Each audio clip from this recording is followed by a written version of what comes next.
가톨릭 군대 기병대가 신교의 군대를 향해 전진합니다. 돌진하는 적 앞에서 성경 구절 시편의 구절을 담고 있는 노래를 불렀던 것입니다. 와. 당시 신교도들에게 이는 목숨을 걸고 자신이 싸우겠다라는 의미였습니다. 돌진하던 가톨릭 기병대는 살짝 당황하긴 했지만 속도를 줄이지 않고 그대로 돌파하기로 합니다. 어떻게 됐을까? 그런데 갑자기 말을 타고 달리던 가톨릭 기사들이 말 위에서 떨어지기 시작합니다. 어? 어떻게 되었을까요? 뭐 창을 던졌나? 자, 원인은 바로 총, 화승총입니다. 앙리 4세가 화승총 정예부대를 보이지 않게 배치해 두었다가 일제히 집중 사격을 했던 것입니다. 오. 이렇게 가톨릭 군대 전열이 무너진 틈 사이로 앙리 4세 기병대가 진입하면서 가톨릭 군대를 박파하게 됩니다.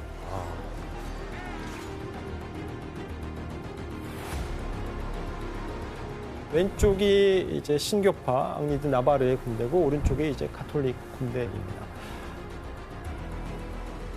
결국 이 전투의 결과는 앙리 4세의 대승리였습니다. 이 전투에서 신교 군대는 패배한 가톨릭 군대를 닥치는 대로 학살을 했고 이때 3천여 명의 병사와 400명 이상의 가톨릭 부대의 기사와 귀족들이 죽음을 맞이하게 되었습니다. 반면 신교 측의 손실은 수십 명에 불과했다고 합니다. 바로 앙리 4세의 신교 군대가 처음으로 전면전에서 대승을 거두게 된 것입니다. 앙리 4세가 지금 승승장구하고 있을 때 그렇죠. 프랑스 왕실 앙리 3세랑 또 그 기스 공작이랑 네. 손잡으면 좀 유리해질 거 아니에요? 네, 맞습니다. 그런데 사실 이 두 앙리 3세와 앙리 드 기스는 서로 생각이 달랐어요. 처음에 얘기했던 것처럼 종교는 명분뿐이었고 실상은 권력 쟁탈전이었기 때문입니다. 당시 강력한 가톨릭 연맹을 이끄던 기즈 공작은 파리 시민들의 열광적인 인기를 누리고 있었거든요. 왜냐하면 파리 시민들은 대부분이 가톨릭 신자였고 만약에 신교도인 앙리 4세가 프랑스 왕이 될 경우 그럼 나도 종교를 가톨릭에서 신교로 개종해야 하느냐라는 문제로 불안감을 갖고 있었습니다. 그래서 시간이 갈수록 가톨릭의 선봉에 서서 전쟁을 주도하는 기스 공작을 국왕인 앙리 3세보다 더 지지하게 되었던 것입니다. 이런 상황을 감지한 앙리 3세는 기스 공작이 자신이 밀리고 있다는 위기감을 느끼게 되는데 이런 상황에서 기스 공작이 파리에 입성하려고 하자 앙리 3세는 어떤 명령을 내렸을까요? 파리에 들어오지 못하게 추방을 시켜요. 에이, 네, 정답입니다. 파리에 들어오지 못하게 합니다. 그거 너무 치사해 보이는데? 너무 적대적이라는 걸 너무 표현하는 거 아니에요? 그렇죠. 그렇다고 기스 공작이 순순히 물러났을까요? 아니죠. 그렇죠. 보란 듯이 왕의 명령을 무시하고 과시하듯 소규모의 부하만을 데리고 파리로 들어오게 됩니다. 그리고 파리 시민들은 기스 공작을 보고 열광적으로 환영합니다. 이런 상황을 보고 들은 앙리 3세가 어떤 반응을 보였을까요? 왕의 명령을 거역해 당장 반역죄로 처단해라. 맞습니다. 결국 이들을 모조리 잡아내라라는 명령을 내립니다. 자, 이 조치가 내려지자 파리 시민들은 어떻게 반응했을까요? 반발하죠. 그렇죠. 반발을 하게 됩니다. 시민들은 앙리 3세가 폭정을 저지르고 있다라고 생각하게 되었습니다. 그래서 왕의 군대에 저항해서 파리 시내 곳곳에 바리케이트를 치고 군인들을 향해서 무기를 겨누면서 봉기를 일으키게 됩니다. 기스 공작이 바리케이트 위에서 시민들을 선동하는 장면입니다. 주변에 모인 시민들은 당장이라도 루브르 궁으로 쳐들어가 앙리 3세를 끌어낼 기세였습니다. 상황이 이렇게 되자 앙리 3세는 살기 위해서 어쩔 수 없이 궁전을 버리고 비굴하지만 파리를 탈출하게 됩니다. 도망갔구나. 지금 그러면은 앙리 3세는 파리에 없고 네. 기즈 공작이 지금 그럼 왕실을 장악한 거예요? 기즈 공작이 파리에 남아서 왕처럼 군림합니다.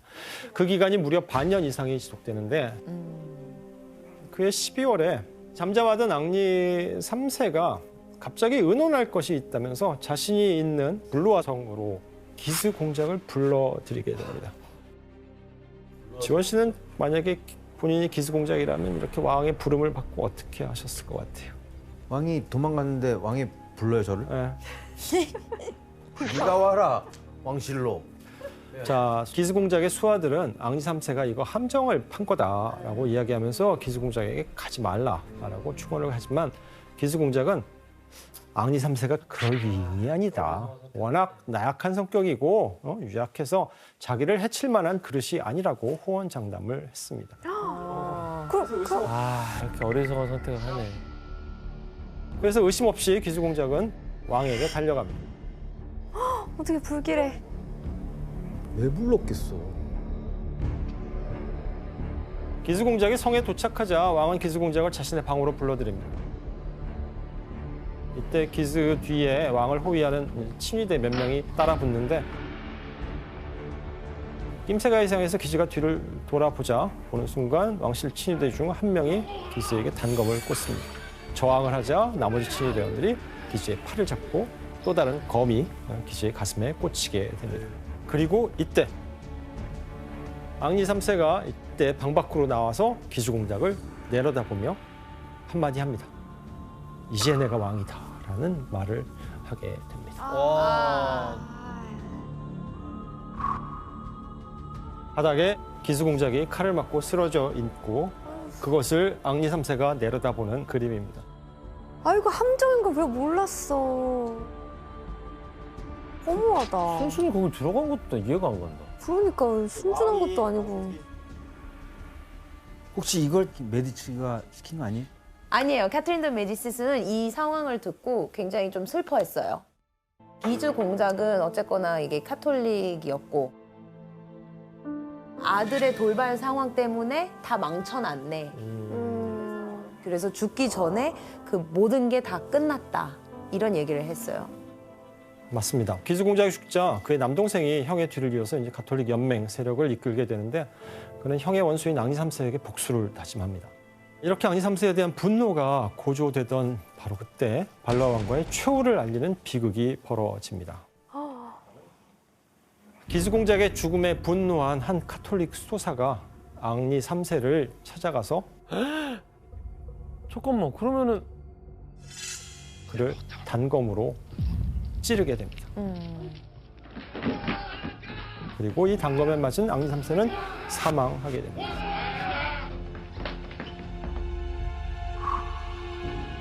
왼쪽에 지금 쓰러져 있는 사람이 앙리 앙리 3세의 3세? 모습입니다. 아니 그럼 앙리 3세랑 앙리드 기즈 공작은 서로 싸우다가 서로 죽임 당한 거네요? 그렇죠. 자, 이로써 프랑스 발로아 왕가의 대가 끊어져 버리게 되었습니다. 와, 그러면 지금 후계자는 앙리 4세잖아요. 그렇죠. 왕위 계승법에 따라 새롭게 왕이 되는 인물 앙리 4세가 유일하게 남게 됩니다. 히드 나바르. 그래서 프랑스 왕위에 공식적으로 오르게 됩니다. 자. 하지만 공식적으로 왕이 되었다는 것과 실질적으로 왕으로 군림해서 프랑스를 통치한다는 것은 다른 문제였습니다. 그럼요. 시민들이 엄청 싫어할 텐데. 그렇죠. 여전히 앙리 4세를 반대하던 기스 가문이 수도 파리를 중심으로 세력을 형성하고 있었기 때문입니다.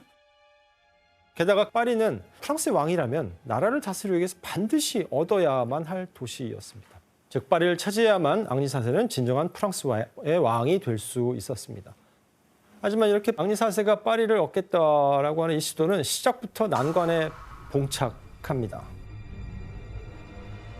바로 파리 시민들이 앙리 4세와의 싸움도 불사하겠다라고 나선 것입니다. 여기에는 성직자들도 포함되어 있습니다. 한쪽엔 총, 한쪽엔 칼을 들고 있는 사람들이 무장하고 거리를 행렬하고 있는 그림입니다. 시민들이 이렇게 똘똘 뭉쳐서 격렬한 반응을 보인 건 그건 바로 신교. 그가 신교도였다는 사실입니다. 때문에 앙리 4세는 왕이지만 파리로 들어가는 것조차 거부당했던 것입니다. 결국 1590년 5월 앙리 4세는 파리를 공략하기 위해서 군대를 이끌고 진군합니다. 하지만 당시 파리는 현재와는 달라서 단단한 외벽을 갖고 있었거든요. 성벽을. 게다가 파리의 수비군은 약 3만 명 이상으로 앙리 4세의 군대보다 2배 이상 많았다고 합니다. 그러니까 앙리 4세 입장에서는 파리를 점령하는 게 쉬운 일이 아니었죠.